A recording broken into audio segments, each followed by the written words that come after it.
Hello, ladies and gentlemen, and welcome back to another episode of Season 3 of the Rule 34 podcast. I'm your host, Jack, joined by my fellow co-hosts, Dominic Steele. And Giovanni.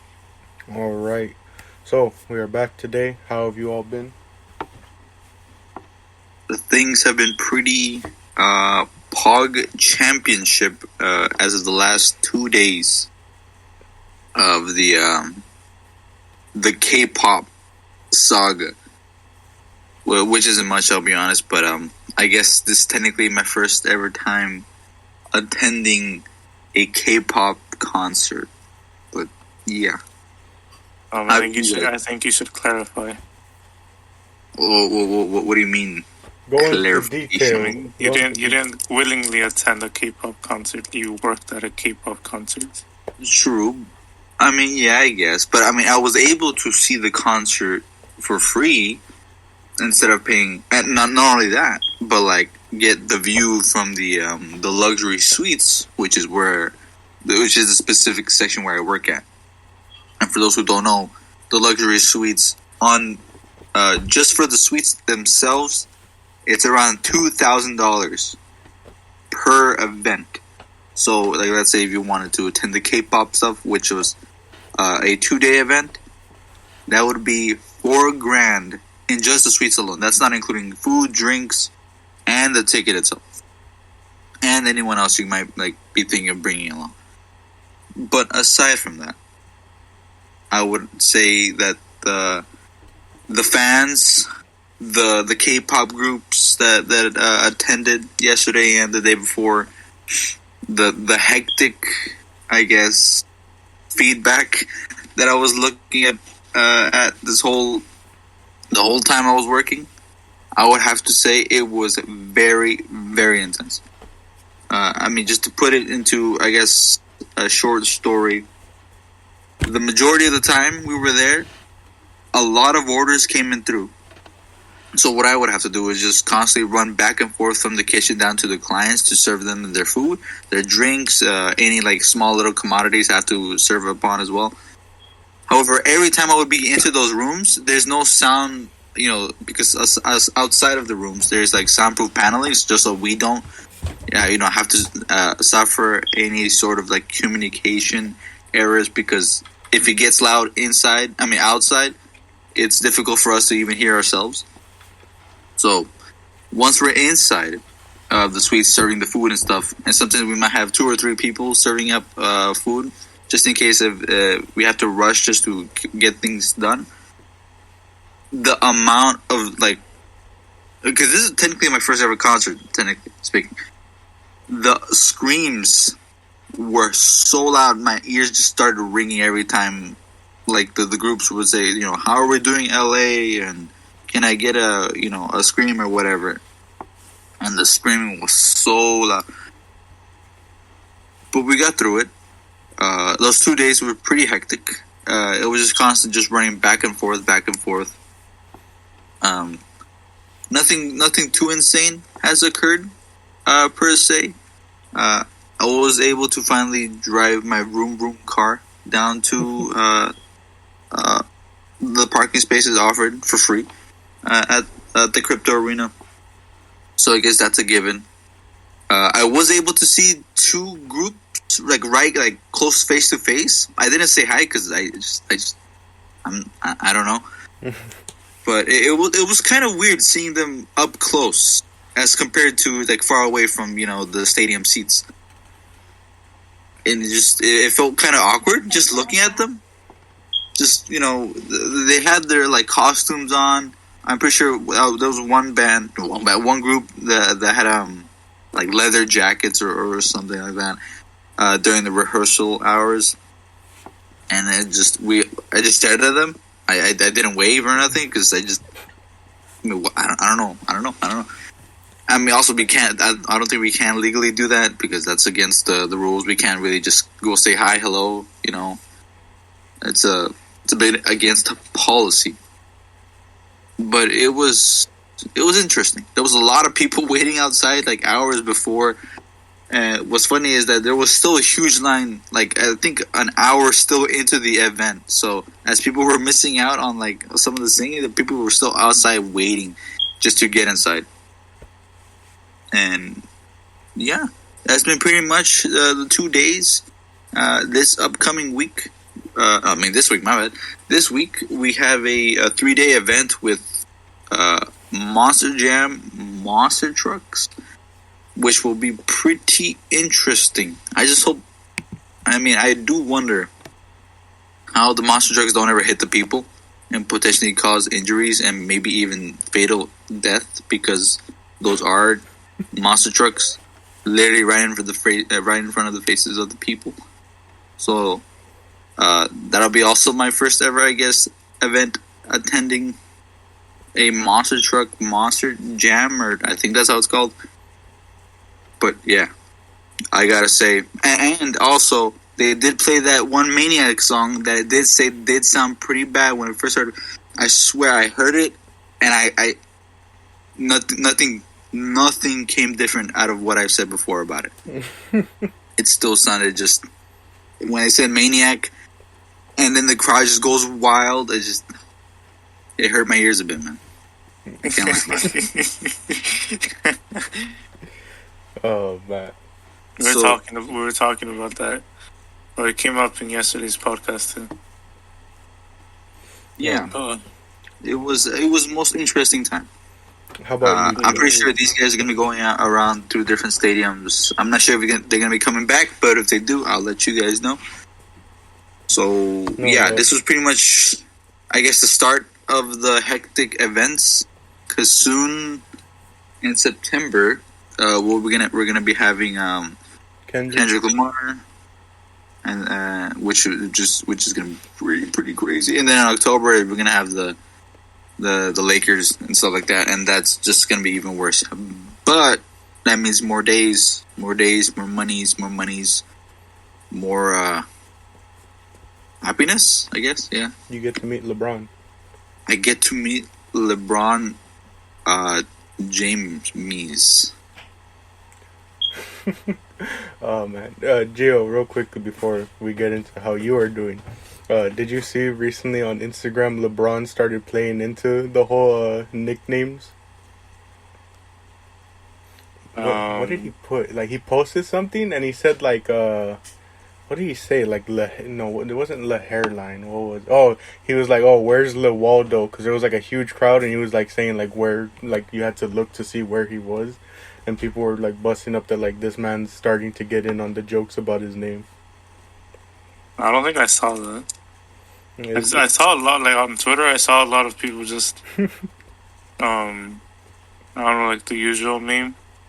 Like whenever you see like that one Instagram account, Rap TV post something, and then people in the comments is like, okay, but how is this gonna affect LeBron James's legacy? Yeah, I saw a lot of that on Twitter recently, but getting back into it, how have you been, Gio? I've been honestly pretty good. Life is good. It's just like that worry about finding a new job and finding the motivation to start a new job and stuff like that, you know. Overall, I'm good. I'm chilling. That's good to hear. I'm doing pretty good as well. Dom talked about his work schedule, and Dom, like I told you yesterday, and what we'll talk about more off the podcast. You need to make sure to call off September 3rd in the morning. Yes. Because the next WWE event is happening. As the listeners know, Dom has joined me for the past 2. This is a pretty big one because it's the first event in the UK, like pay-per-view wise, I think, since like oh my gosh, when was the last time? Because I know it was like maybe in the 2000s, maybe. When was the last time that WWE had a pay-per-view in the UK? The last time was 2003. So 2003. So basically 19 years since they've been to the UK. This is their first pay-per-view event going back there. And so gotta make sure to call that off hopefully Gio also shows up. That's the plan, is for all three of us to uh, watch it together. Probably cover it on a podcast episode. But I bring it up, one, to have on the record that we told Dom to call it off beforehand. So if he doesn't call it off, it's on the record that we vouch, or not vouch, but we tried to pressure you into calling it off. But two, today's topic. So it's been a while since we've done like a music thing, if what I can remember, like a music review type thing. But it's also been quite the while since we've done a tier list. And so Dom proposed combining the two and really combining three. It's technically a music review, it's technically a tier list, and it's also technically part of the explaining wrestling to non-wrestling fans part. Dom said, why don't you compile a playlist of wrestlers' theme music, and Gio and I will rank them, similar to the K-pop episode where Gio came up with a playlist of K-pop music. I came up with a playlist of wrestlers' theme songs, and after their theme songs, I provided them, a video of what was probably like some of their best entrances, that had the crowd really involved, or just had really good visuals to it. But so it's about seven songs, if I remember correctly. The last one, I have something special planned for it that'll involve pausing. But let's just get straight into it, fellas. Starting off with the first theme song that I decided to show them. Samoa Joe's theme song. Of course, this is the one from WWE. I believe it's called Destroyer. What were your guys' thoughts on this theme song? I think, first listening to it, I think it was an absolute banger. Holy, dude, the amount of like suspense, like the violin and it was the strings. I think I forget what it was. The beat, the brutal overtones of the song just like bring in fear. And I think, to me, when it comes to like intimidation, I think intimidation is one of the biggest aspects when you're trying to, I guess, assert yourself into a position of making yourself feared among others, or like, you know what I mean. Mm-hmm. Basically, make yourself spooky, scary among other people who are trying to, I guess, go against you. And in this case, he calls himself the Destroyer, or I'm assuming the song is just called the Destroyer, this Destroyer. And like the song itself completely just maps perfectly out like I'm assuming his character, the way he speaks, like his brutal tones. I'm assuming his background, I guess. I mean, he's called the Destroyer. I'm assuming he's destroyed a bunch of people. But this particular song, and like with like a lot of like, it's a bit of a personal bias, but like I really do enjoy these sort of like songs that are meant for like intimidation. That are meant to like, I guess, hype you up, pump you up, or I guess to intimidate you in some sort of way if it's being used against you. So so for this particular song, I really did enjoy it. In terms of our tier list, going from S, A, B, C to F, I would give it an S tier, only because out of all the songs we reviewed, I really enjoyed this one. It was good. I like it. The orchestra was great. The performance was great. I liked it. Yeah, and real quickly before I ask you, Joe, I think another thing that really adds to it, which is obviously it's something that it wasn't like in the actual song, but like another cool thing about the themes is like how involved the fans get. And so like whenever this came on, the fans always found a way to catch the beat of the song and start chanting his name. His name is Samoa Joe, but they would just start chanting Joe along with it, and it just went really well with the theme. What were your thoughts on this song, Gio? I think I mentioned it before. When you first introduced the idea and you gave us a playlist, the first thing that came to mind when I was listening to it gave me like Lord of the Rings vibes, but as if it was like remixed into like, how do you say it? I guess like a hip hop song, if you will. because I don't know, like the horns really reminded me of. I think it's the two towers, just like when the orcs, the Urukai are introduced, and then it's just like you just see like the 10,000 Urukai, and then Saruman gives his speech, and like I got flashbacks to that from the horn specifically. But then like the other aspects of the song, like the beat that they added to it, and also I think in the beginning of the song, like the very beginning, there's like is it like a bear, or this is either like a bear or like a tiger, and it's like roaring, I guess. And I thought that was pretty cool. And it actually, if it's a bear, it actually does fit with Joe, because he's a big dude.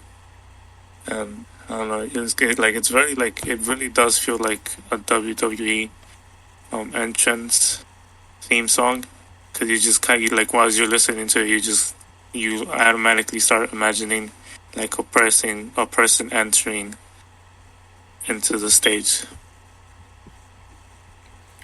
Alright, well, what would your rating of it be? Oh yeah, my rating, I put it at S tier. Alright.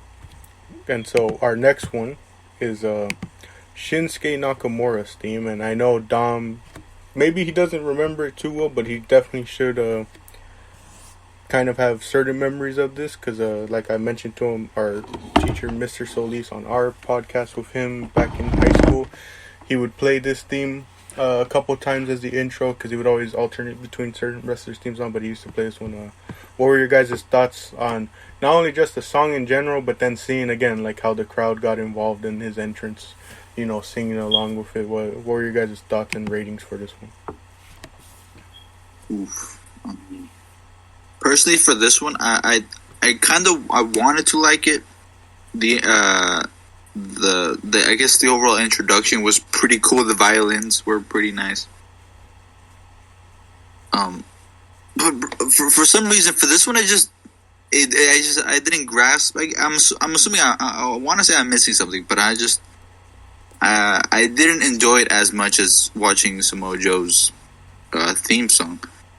It's just for some reason, I don't know if it's me, but it just didn't feel as intense nor as intimidating as what I would assume is what you want to do in terms of your entrance. And so, I just want to comment. Do you think it's because it's lacking that, like, because before in the Joe song you said that it had that intimidating vibe to it? Do you think it's because it's missing like that? Yeah, that it's not hitting the same for you.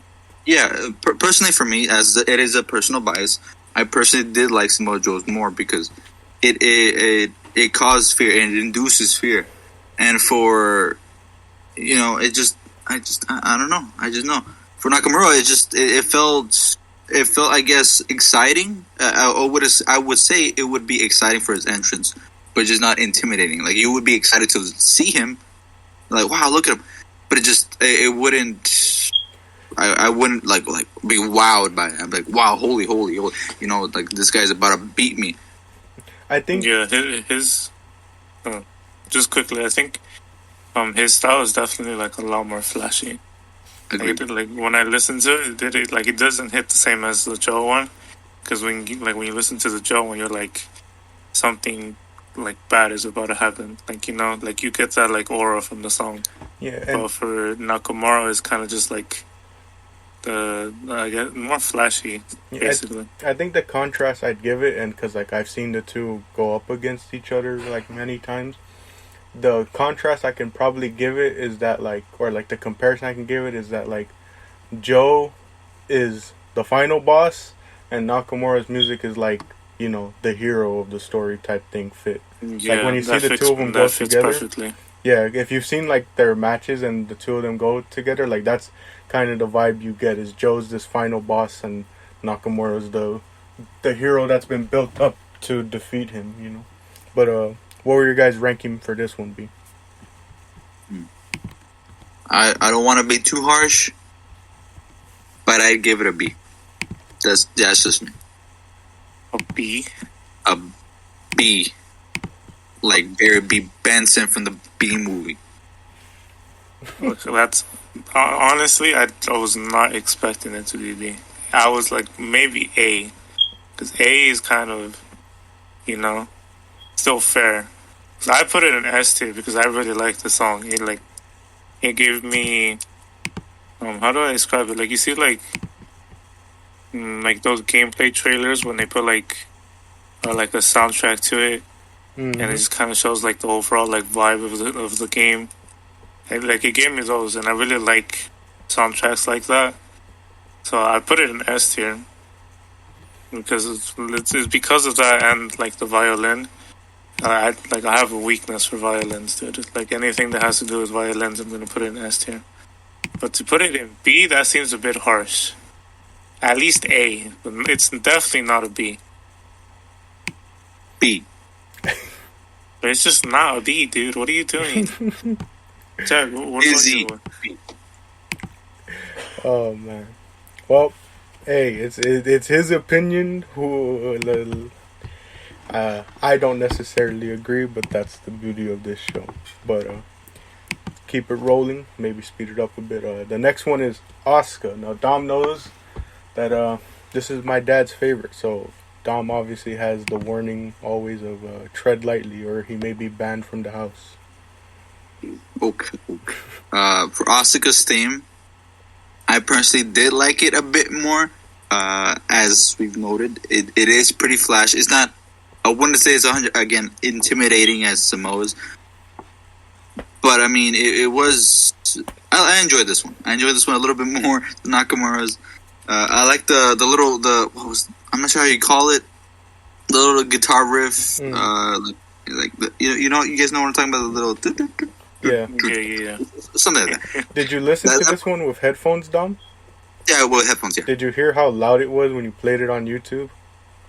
it was pretty loud. I had the Evos playing with the maximum boost. I mean the bass. So Yeah, uh, I had headphones on when I was picking the songs, and I almost went deaf because I wasn't expecting the video to be that loud.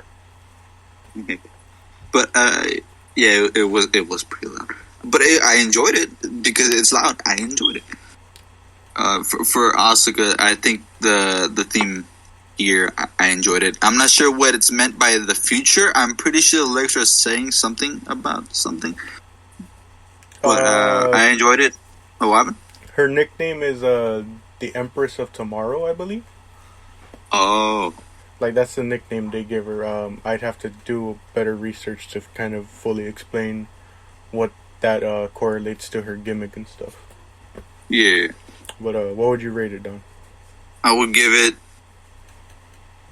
an A. I liked an What about you? A.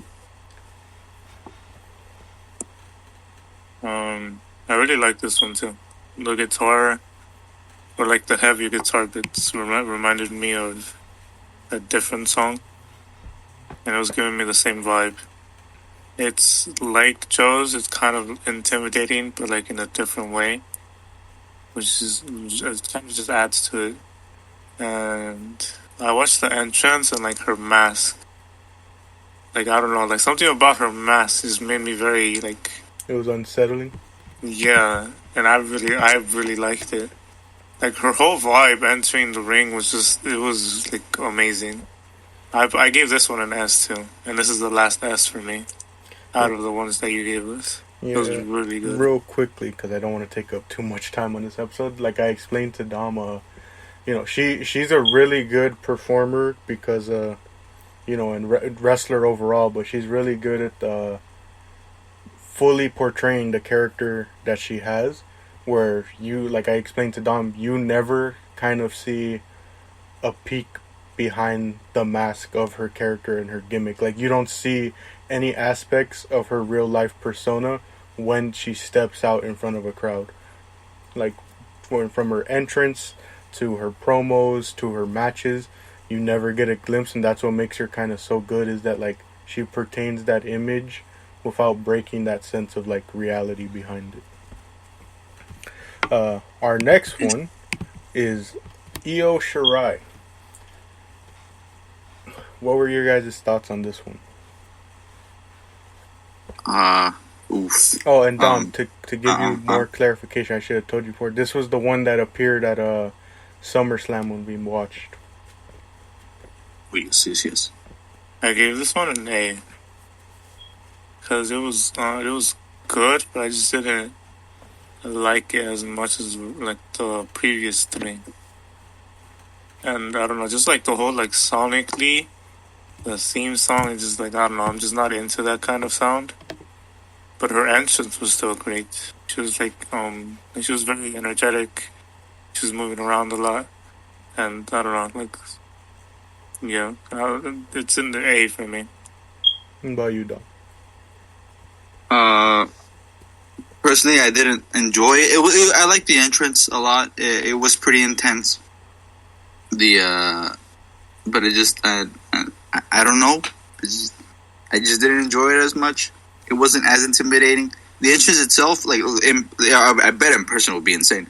But it just seeing it from, I guess, our standpoint and just viewing it like this, and like, I'm not sure why she just like randomly just like walking around in her entrance, just like as if she was drunk or something. I'm assuming that I'm assuming she's meant to be like looking crazy, insane. Like if anyone were messed with it, she would destroy them instantly. But it's just, I don't know. I personally didn't enjoy it as much. It wasn't as intimidating. The song itself was, I kind of enjoyed it, but I couldn't see myself, again being intimidated by this. So I mean, I hate to say it, but I think I would give this one a B, just because I don't know. I just didn't enjoy this one. I'll be honest. All right, that's a bit respectful. I'll respect that. The next one is the one that Dom is especially familiar with, Walter. Dom has seen a lot about Walter. This man, the final boss, basically. What were your guys' thoughts on his theme song? I think this one also definitely induces. How would you say it? I guess it induces both fear and excitement. The violins, the orchestra just absolutely smashes. I'm personally, again, personal bias for, having orchestra just like in the background, just booming through. And this makes up for the whole song. And especially with the violins playing at the start. I really did enjoy it. 100%. It doesn't. For me, 100. For me, it doesn't 100% induce fear. However, it does, as I said before, it does induce also excitement into the crowd. So, comparing it to Samoa Joe's, it wasn't up to par, I would say. However, I would give this one an A level just because I did enjoy the music. The entrance itself was pretty nice, having the violin as well. It was the two violinists, I think that's how it's called, to play the intro at the start. And then I'm pretty sure the crowd as well also starts to follow along, following the tune of the song afterwards. So that's pretty cool, and I enjoyed it. What about you, Gio? I feel like, I guess in some way it is intimidating, but it felt very, like, you see, like in those movies where like something bad is happening, or like when there's like people being murdered, but they're trying to cover up the fact, so they like put, I don't know, like classical music over it to kind of downplay it a bit. It felt like that, which is in the movie. Like in the movie, it makes sense, but for this, it didn't. I don't know. It felt very boring to me because you listen to like the previous four, and they're interesting, they're new, they're different. But then with this one, it's like classical music, and it does sound nice, but it's not as interesting of an entrance compared to the rest, and that's why I didn't really enjoy it. I gave it. What did I gave it a C because it was like, wow, it's nice, but it's like, I don't know, it's just not my cup of tea.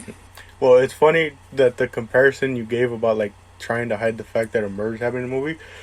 You can ask Dom if you've seen a Walter match. It's basically you're watching someone get murdered right in front of you. That man is brutal, and obviously, this was my thing of just trying to get like a raw rating from you guys without knowing the people. But Walters, it kind of makes sense that he has a classical song. I don't think he actually has the song anymore since he made the move to the main roster. But it makes sense because his whole gimmick is like he's like very old school in the fact of like he believes the wrestling ring is sacred and it needs to be like treated as such, and only like actual wrestlers to belong in that ring and not like entertainers and just like acrobats and stuff like that in his mind. But we got two final ones. I hope that's enough time for me to do what I have planned. We have about 13 minutes left. The second to last one is the Acclaimed, and like I explained to you two, I didn't think it would affect your rating too much because it's just the bass theme song. But there's the bass theme song, which is very simplistic. It has the start at the beginning, and then the rest of it is just the beat. But that's because when they play it and they make their entrance on the show of AEW Dynamite, Rampage, wherever they show up, or pay-per-view, Max Caster, one half of the tag team, comes up with a rap for the beat, and it's always it's not really like a freestyle, but like he has stuff prepared to say like when he goes out there. And if you have the time, like, it's funny enough to just search up a compilation of his raps, because he'll say some of the most out of pocket things that are just too funny. What were you guys' thoughts on this?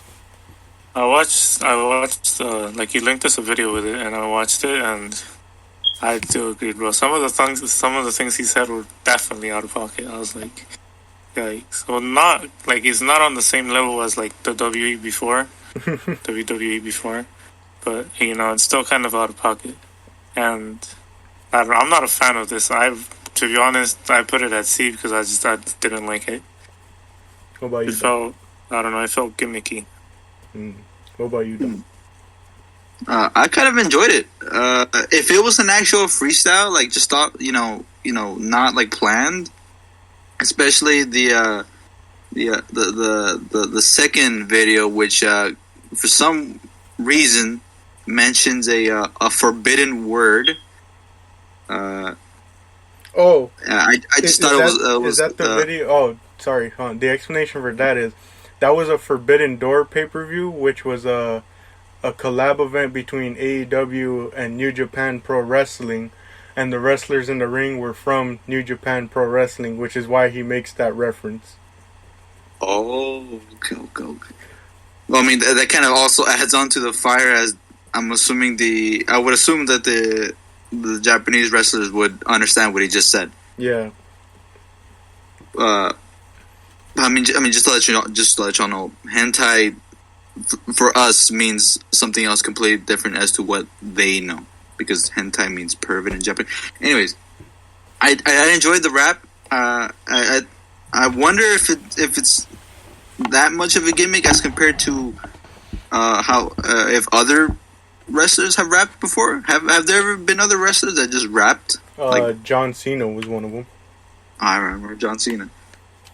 Was there any other like freestyle rappers, or it was just this like the first group to do it? I actually don't know. I'd have to really look into the history and see what other ones did it other than John Cena and the Acclaimed. If it's a small group, I would say I like it. It's a bit unique. I guess it gives it the unique taste in terms of you never know what you're gonna expect every time they're gonna enter. They might speak heavily, about being against their opponent. They might speak heavily about, I guess, themselves. The beat itself was I like the beat. It's nice. I like the beat. But for me, I will give it an A because I like it. It's how would you say? It's taunting. It's basically a good taunt against your opponent, or I guess to flourish yourself more onto the crowd. And I like it. All right. So 10 minutes left. I'm gonna try and do this quickly. So the next one is CM Punk's song. It's an actual licensed song by was it Living Color, I believe. Cult of Personality. So, I told you guys I had something special planned for this one. So first off, I just want to hear, kind of just real quickly, what were your ratings of the song on its own, listening to it?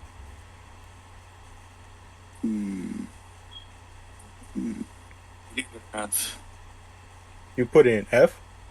Yeah, not. I don't have anything like I did. Like, to be honest with you, this is a very biased opinion. But when I used to watch wrestling, I really hated CM Punk, and those feelings are still here. So I literally don't care. F. Anything that has to do with CM Punk, it's an F. Interesting. He's actually pretty controversial right now for other reasons. What about you, Dom? What rating did you give it? Okay, so I don't know personally about everything CM Punk. I've heard of his name. I've seen his image, but I just haven't heard any headlines about him as of lately, or even in the past. So, listening to the song, I enjoyed it. Not too much. I'm not sure how to explain it, but it, as I've said before, I guess it causes excitement, but it doesn't induce fear. I would say it introduces CM Punk as, like, this pretty big guy. Not big guy, but this big guy to deal with. It wasn't as enjoyable. The guitar riffs were pretty okay, but it was mid. In my opinion, it was mid, and for that, I'm just gonna give it a. I was thinking of either between a B or C, but I'll give it a B. I kind of enjoyed it. Actually, I'll C. Never mind. I'm gonna give it a C just because I didn't enjoy it as much. It was just mid for me. So the next thing I'm gonna show you, I don't think it'll change either of your opinions on the song itself, on whatever, but I just think it's one of, honestly, the best moments that ever came out of pro wrestling. So back in 2014, CM Punk left the WWE. Pretty controversially, in the sense of, like, he walked out on them and basically told them to screw themselves. He was unhappy. He felt he was mistreated. He wasn't used properly. They tried to their doctor, like, misdiagnosed an injury that he had that was really deadly and could have really affected him. So he left, and he left for 7 years. He didn't go to any other wrestling promotion. He did try MMA and got mollywopped, but he basically just ignored wrestling for 7 years. Anytime they asked him if he was coming back, he would always say no. And he even had a quote of, like, saying that, like, he kind of hates that they keep asking him when he's coming back, but he was like, it's better for them to ask me when am I coming back than when am I going away. But for, like, and it just, every year it was always, like, a big thing of rumor, like, he's going to come back to WWE. He's going to come back to a different promotion. But each time he was like, no. And then AEW, another wrestling promotion, came up. And he was constantly rumored to always show up there because they have a pay-per-view called All Out that's always in Chicago, where he's from. But, every time it was just rumors, and then it would not happen, and it was always just like, no, he's not coming back. Until in 2021, last year, AEW books the United Center in Chicago, which is where the Bulls play. It is the biggest arena they've ever booked, and they labeled it The Last Dance was the show that they were having. And that's when everyone was like, okay, come on, like, it has to be CM Punk. Like, he has to finally return at this point, 7 years later. And again, I don't think it'll affect your guys' ratings, but with about 5 minutes left, I'm gonna pause here, and I just afterwards want to hear your guys' thoughts on this moment. Alright, so we're back. Remember, we only have 5 minutes left, so we'll have to be quick. The one thing I just quickly want to say is, so he appeared on that show.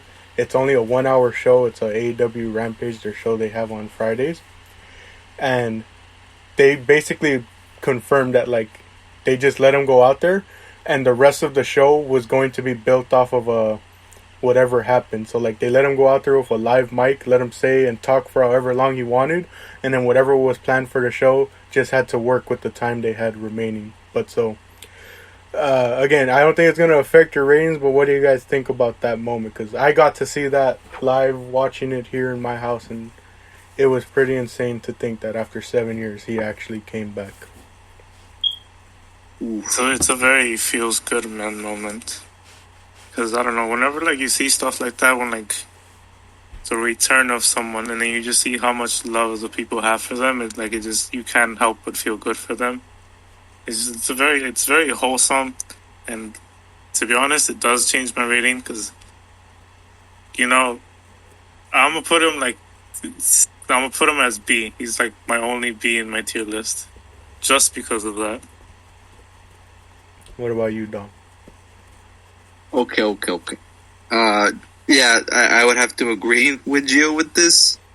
The music itself wasn't the best in my opinion, but seeing this entrance after this amount of years, and him having this comeback with the amount of cheering, the amount of happiness that the fans bring in, I enjoyed it. Yeah, just like how Gio stated, this is indeed a feels good man moment, a Pog championship moment for all the fans who've been waiting for, I guess, his debut to come back. Yeah, you guys started laughing when they showed it. It was actually a pretty controversial thing on Twitter when people started talking about it.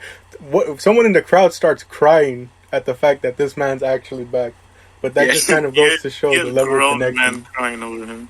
Yeah, it was a pretty wild day, to say the least. Because like, I just started seeing everyone like on my social media timelines talking about it. It was one of the craziest things, and like, I honestly go back and rewatch that one like at least once a month, because the thing that I just love the most about it is just how loud that crowd gets the moment you hear just that first second of the song like coming in.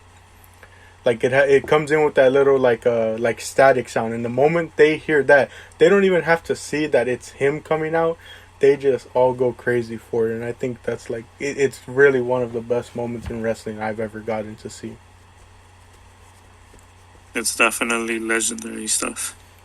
Yeah. Like, I think Dom once asked me, is there like a show I wish I could have been at? I wish last year I could have flown out to Chicago and be there in that crowd for that moment, because that is, again, to this day, I think the largest show they've ever had, where they had 15,000 plus people in that arena for that one moment. Like, honestly, those people didn't even care about the rest of the card. They just cared about one man being there, and that was CM Punk. And like you guys have been saying, it was just one of those like really feel good moments to like be a part of, Because I actually don't watch any of the live television shows that I don't watch any of the TV shows that WWE does. I only recently, or not recently, but like last year was actually the year I started watching AEW's TV shows, and even then it's not like on a consistent basis. But they for sure as hell got me to sit down on Friday at like, I think it was 5 o'clock or whatever. No, it might have been 7. I don't know. They got me to sit down and actually tune in for a show, because I was like, I'm not missing this. Guy returning after 7 years, I'm not gonna miss this moment. But any final thoughts before we close out the episode? I guess it was very entertaining exploring this side of wrestling. Yeah. Like, the only thing I need to watch now is like the actual matches, but it's very like the intro music for all of the wrestlers is very diverse. It's not like more of the same. Like, everyone has their own sound. Yeah, and it's funny because there's this wrestling channel that I watch that the way the guy puts it, wrestling is the worst part of wrestling, and like people try to argue against him, and he was like, think about it, you only come to see their entrances and the finish of the match where they do their cool finishing move. But with that being said, thank you all for joining us for another episode of Season 3 of the Rule 34 podcast. I'm your host, Jack, joined by my fellow co-hosts, Dominic Steele. Giovanni. Thank you all for joining, and as always, if it exists, we have an opinion on it. Thank you, and we will catch y'all hopefully this Thursday, where we review Kanye's My Beautiful Dark Twisted Fantasy album.